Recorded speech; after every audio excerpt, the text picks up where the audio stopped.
Bine ați venit, dragilor din Zodia RAC, oriunde v-ați afla în această lume.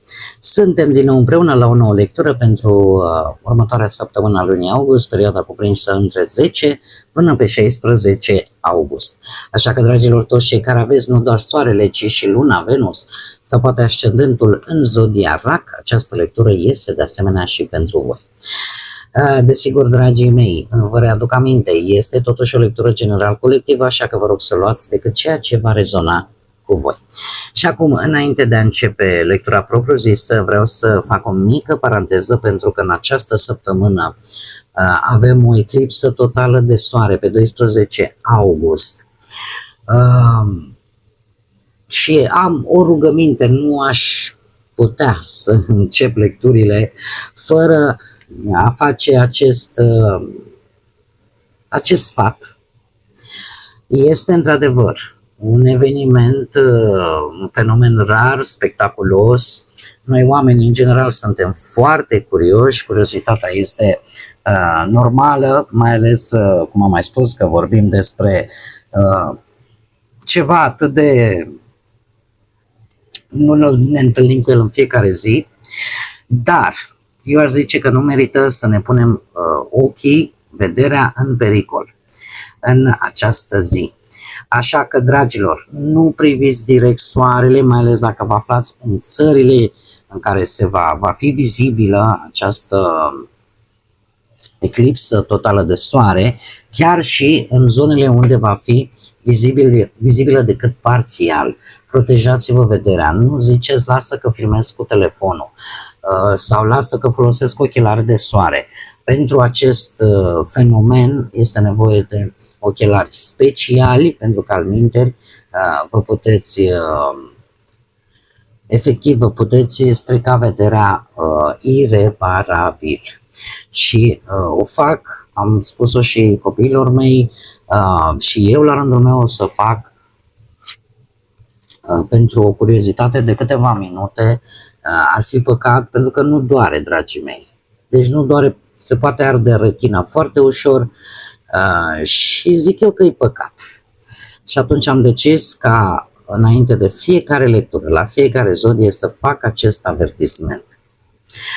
În altă ordine de idei, voi face și o lectură separată dedicată acestei eclipse din 12 august, în care voi vorbi mai pe larg despre partea atât astrologică, energetică, dar și spirituală și, desigur, voi vedea cu ajutorul cărților de oracol, de tarot, ce mesaje vă aduc această eclipsă, nu doar vouă, ci pentru fiecare dintre cele 12 zodii.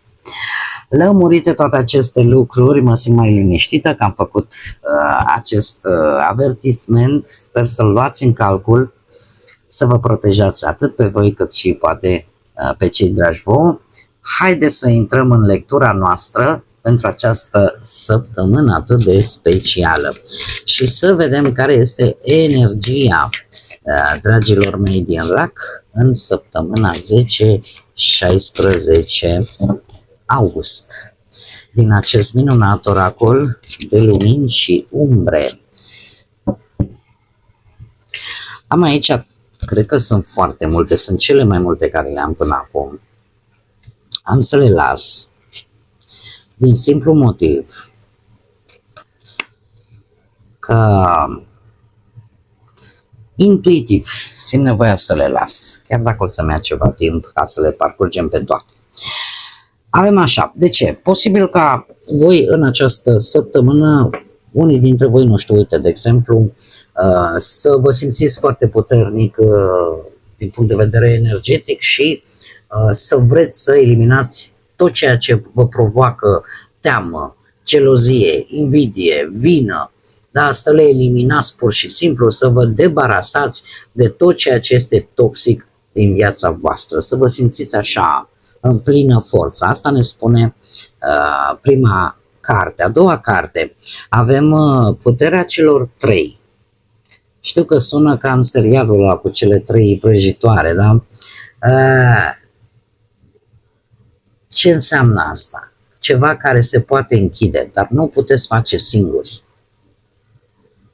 O puteți face numai cu ajutorul altor energii. Această carte ne vorbește de o situație sau un lucru care cumva parcă ori trebuie să se întâmple de 3 ori pentru ca tu să înveți o anumită lecție, unii dintre voi să învățați o anumită lecție, ori pur și simplu e nevoie de ce nu, de 3 energii ca ceva să se finalizeze sau ceva să se schimbe, ceva important în viața voastră. Mai departe avem Îngerul Morții, nu trebuie să vă speriați, da? Mie nu-mi place să fiu fatidică și nici nu vreau să vă sperii pe voi. Ce ne spune această carte? Că nu trebuie să mai pierdeți timpul. Sunt anumite lucruri pe care trebuie să le faceți acum și să nu le mai amânați nici mâine, nici poimâine. De fapt, ce spune acest înger al morților? Spune că viața este de fapt scurtă și că, îmi cer scuze, pe măsură ce voi tot amânați să faceți ceva important, să spuneți, să comunicați, nu știu, în funcție de ce situație aveți fiecare, dar această amânare, de fapt, este o pierdere de timp din propria voastră viață. Deci e ca o readucere aminte că viața totuși este limitată. Și mai avem aici o energie, doamna cu un ou din pădure. Dragilor, asta cred eu că este cea mai puternică energie generală. De ce? Pentru că ne vorbește de cineva care poate descoperi că are anumite calități speciale și că e o săptămână foarte bună ca voi să căutați detalii, să căutați informații, dar mare atenție, să le țineți deocamdată pentru voi, să nu le faceți publice, pentru că puteți descoperi informații, lucruri interesante, dar care de moment va trebui să le țineți pentru voi. Haideți să vedem ce ne spune tarotul. Ce vine pentru dragii mei din RAC în săptămâna 10-16 august, atât pe plan profesional, financiar sau sentimental. Să vedem.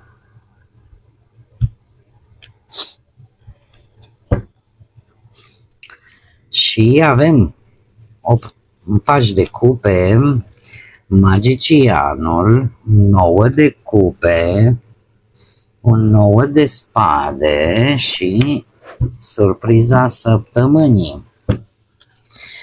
Ceva important pe partea banilor, niște clarificări. Haideți să vedem. Clarificăm magicianul, te rog. Clarificăm 9 de cupe. Ce singurei sunteți? Repetă cifra 9. Deci clar, voi, mulți dintre voi poate sunteți pe punctul de a finaliza ceva, mai ales în dragoste, în viața sentimentală. Clarificăm 9 de spade, ia să vedem de ce sunt supărați. Vedem noi imediat. Surpriza săptămânii, te rog, clarificăm surpriza săptămânii.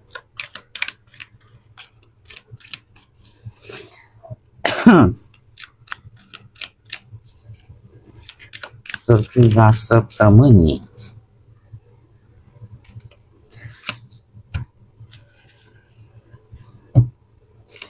De-aia că o las aici. O las aici pentru că s-a pus fix aici. Bun. Hai să vedem, dragii mei. Pe partea profesională avem un paș de cupe, o ofertă din inimă, o ofertă sinceră, mai ales că vine după o perioadă în care ați dus greu, ați muncit din greu și bani puțini și muncă multă. Zecele de bâte îmi vorbește foarte mult de o perioadă pe care voi ați traversat-o recent, în care ți-a avut multe sarcini de dus la bun sfârșit. ori că ați avut multe proiecte, ori că ați dat peste niște termene limită sau ați avut o presiune crescută la locul de muncă, ați dus foarte mult efort, da? Ați fost foarte împovărați. Pe de altă parte, 5 de monede îmi vorbește de anumite obstacole referitoare la locul de muncă, la anumite proiecte, adică parcă indiferent cât de mult v-ați străduit voi și cât de mult ați muncit, parcă nimic nu mergea conform planului pe care voi vi-l făcuseți. Nu știu, că a apărat o felul de întârzieri, poate în plata salariului sau nu aveați resurse suficiente sau mai apăreau, ce să vezi, colac peste pupăză și niște conflicte cu niște colegi superiori, colaboratori, da? Cert este că lucrurile nu au fost așa de roz, să spunem, pe partea asta profesională. Toate acestea duc la un paj de cupe. Ținând cont că voi sunteți o zodie de apă, iar pajul de cupe ne vorbește despre zodii de apă, tind să înclin și intuitiv, dar și logic, pe faptul că toate aceste lucruri pe voi vă inspiră, ce să vezi. Și ori îți apare o idee nouă și începi ceva creativ sau faci tu o sugestie la echipa cu care lucrezi, da? Începi să-ți exprimi ideile la locul de muncă. Poate indica de asemenea un nou început sau o ofertă. O ofertă făcută la modul sincer,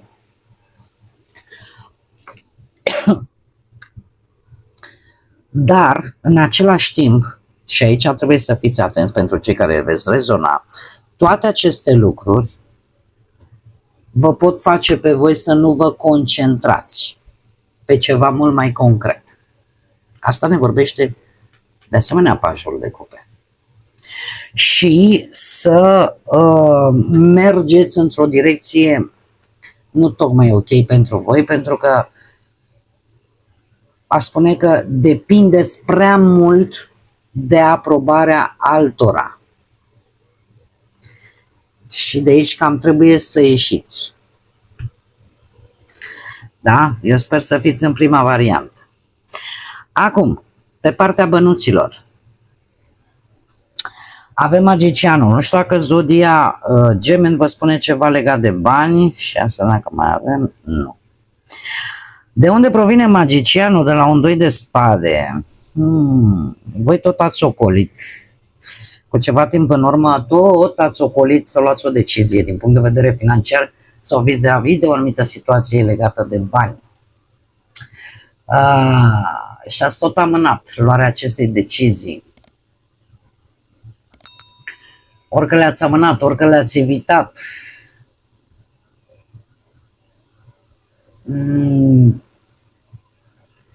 Cumva nu prea ați știut exact dacă să faceți o investiție, să o amânați. Dar cumva clar nu ați evitat asta cu siguranță. Ceva s-a întâmplat cu 8-ul de bâte. Ceva foarte rapid.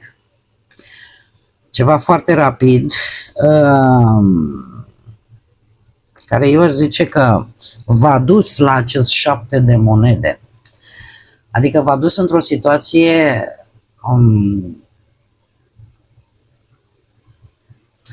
nu știu dacă nu cumva ați umblat voi la niște economii pe care le-ați avut voi puse deoparte, pentru că ceva i s-a schimbat brusc.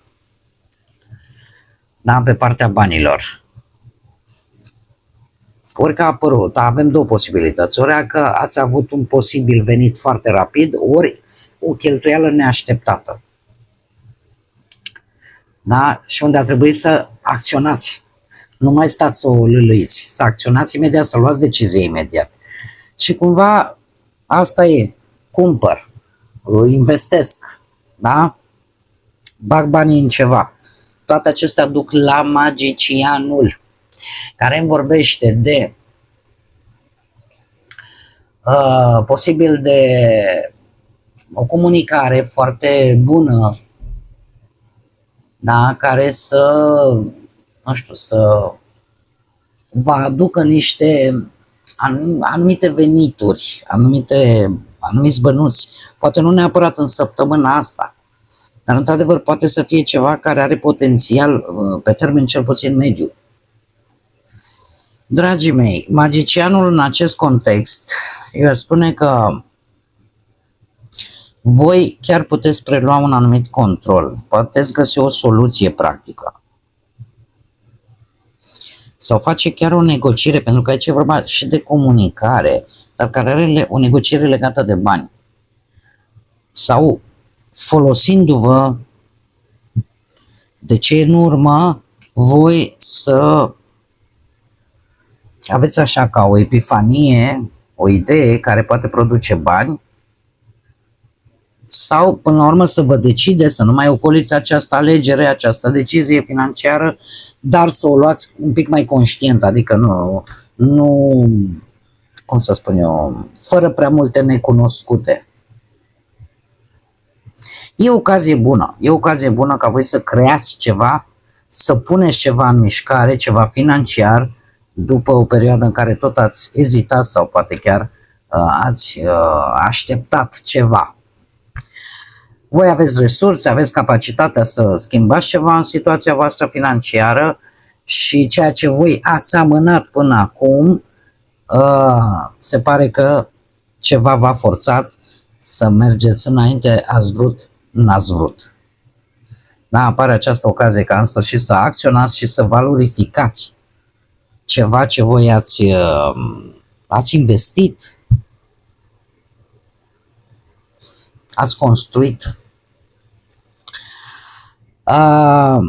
În relație avem un 9 de cupe. De unde provine el? De la Marele Preot, zodia Taur. 3 de monede, 2 de monede, 6 de monede. Măi, dragilor dragi, aici avem lucruri serioase, nu așa? Dragii mei dragi, voi aveți o împlinire emoțională, o satisfacție, sentimentul ăsta că în sfârșit relația chiar îți oferă ceva ce voi vă doreați. Asta reprezintă 9 de cupe. Acum, de unde provine acest 9 de cupe? Provine de la ceva foarte serios, mai ales cu Marele Preot aici. Asta mi arată o relație foarte serioasă. Poate că există dorința unora dintre voi care sunteți într-un cuplu, formați un cuplu, dar încă nu e oficial. Și atunci putem vorbi chiar de, știi, hai să ne punem pirostriile, să fim oficial, să zicem așa, în fața preotului, fața primăriei, da? Să fim împreună. Da? E o decizie serioasă. De ce? Pentru că aveți valori în comun.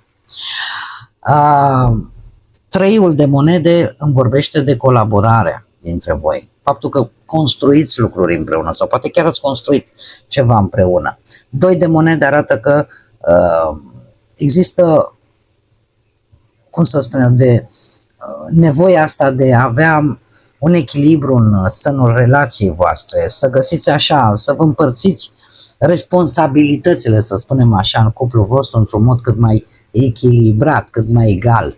Iar 6 de monede îmi vorbește de faptul că simțiți nevoia să vă, cum să spun eu, ca lucrurile să fie reciproce, nu unul să dea mai mult și altul mai puțin. Și asta contează, să știți, într-o relație, pentru că atâta timp cât energia dintre voi este reciproc echitabilă, atunci lucrurile nu au cum să nu meargă bine. Așa că 9 de cupe nu apare aici ca ceva venit așa pur și simplu din senin. E rezultatul unei relații în care voi ați învățat efectiv să cooperați, să vă adaptați unul la celălalt, să știți să oferiți, dar să și primiți într-un mod cât mai echilibrat.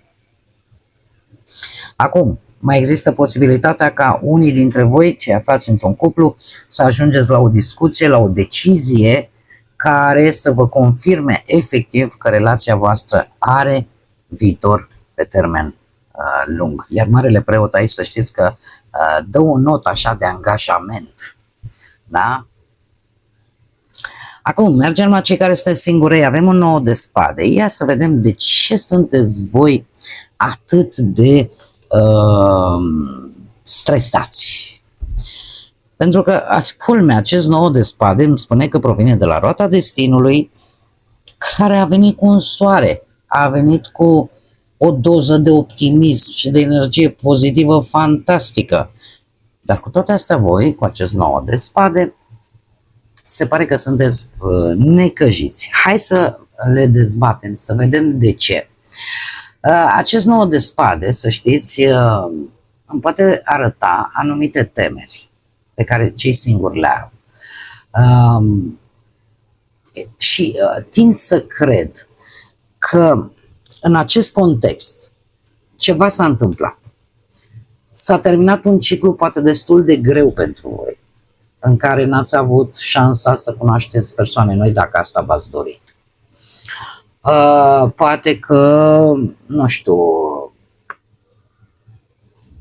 ați avut tot felul de relații care nu au fost stabile, poate că nu a existat reciprocitate.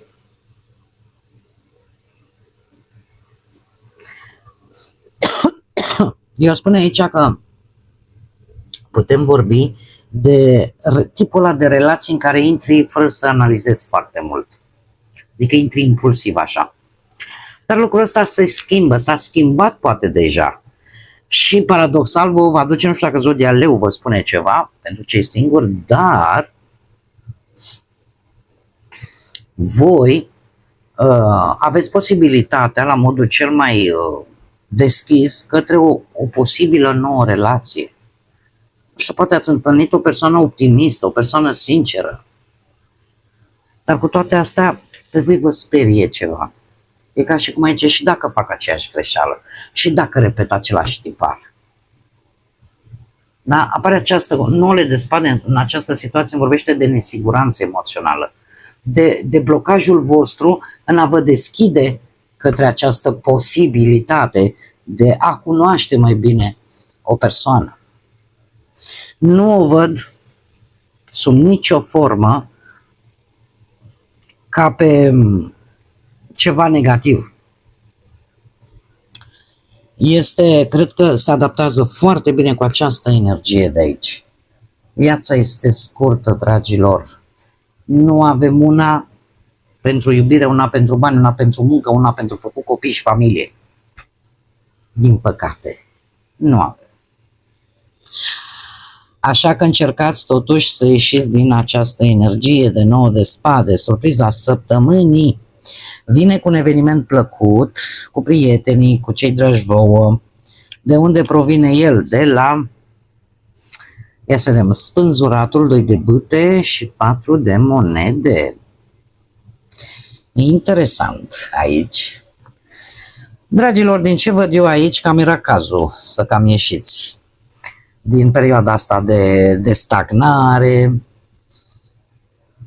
chiar de izolare, cum te mulțumești, hai lasă că e bine acum sunt, e ideea asta că îți formezi o anumită stare de confort, o stare de obișnuință și automat dacă stai prea mult timp în același loc, în aceeași situație, la același job, tu obișnuiești, obișnuința e a doua natură, nu a omului. Și atunci e foarte greu să te gândești și la altceva nou. Eu aș spune că dacă nu vorbim de un eveniment plăcut, putem vorbi de o întâlnire, o reuniune, o invitație, dar în general e vorba de un eveniment, un moment de bucurie, da? Pe care îl vei împărtăși cu alți oameni. Ceva asta clar, pe loc, poate voi ați așteptat, ați amânat, ați privit o situație dintr-o perspectivă diferită. Cu 2 de bâte aici aș spune că cumva poate dorința voastră de a ieși din zona cunoscută a existat, dar pasul în sine către ceva nou durează un pic, a mai durat un pic. De asemenea, 4 de monede, să știți că întărește această reținere, acest atașament, această tendință de a rămâne cu doiul ăsta de băte, că e bine aici. Da, de ce să, dacă e bine. Dar vorbim foarte mult de obișnuință. Iar din toate aceste lucruri apare acest 3 de cupe care schimbă total energia. Veți fi mult mai deschiși, mult mai sociabil, veți avea oameni apropiați lângă voi și chiar, de ce nu, poate sărbătoriți o veste bună. Haideți să vedem acum și care e mesajul vostru pentru această săptămână 10-16. Care este mesajul pentru dragii mei din RAC?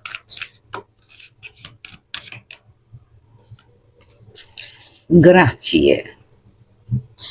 Și avem așa, partea de lumină ne vorbește de eleganță, de postură și de demnitate, iar partea de umbră ne vorbește de...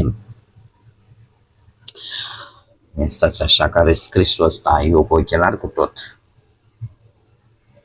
Să punem așa la lumină. Aș zice că este vorba, partea de umbră îmi vorbește de stângăcie, neîndemânare, cum de asemenea și de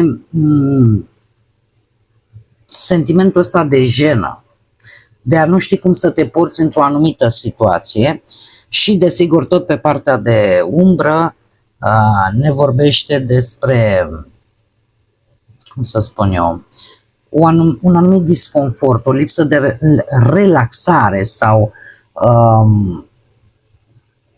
un sentiment de neliniște, care pentru voi în această săptămână apare ca și parte de umbră. Ce te îndeamnă acest mesaj? Să te miști prin viață cu grație, cu eleganță și să lași spiritul tău efectiv să strălucească. Dar asta ce înseamnă? Să treceți, cel puțin în această săptămână, nu doar cu eleganță exterioară, este vorba de capacitatea voastră de a rămâne demn, de a rămâne autentici, chiar și atunci când situațiile poate sunt destul de incomode sau când voi nu vă simțiți în largul vostru. Nu trebuie să forțați absolut nimic și nici să demonstrați ceva cuiva. Încercați să vă purtați cu naturalețe, să vă păstrați demnitatea și să lăsați ceea ce voi sunteți, autenticitatea voastră, să iasă la lumină, să strălucească. Atât de simplu. Bun, dragii mei, cam aceasta a fost lectura pentru voi, pentru această săptămână specială. Eu oricum vă aștept și la lectura de asemenea la fel de specială de pe 12, o să o fac un pic mai înainte de 12 august ca să aveți timp să o urmăriți, dar până atunci vă mulțumesc că mi-ați fost alături, iar până data viitoare, când cu siguranță ne vom revedea, nu uitați, suflete frumoase, să gândiți înalt, să zburați înalt și desigur să lăsați ca pacea, credința, liniștea, iubirea și lumina să vă însoțească la fiecare pas.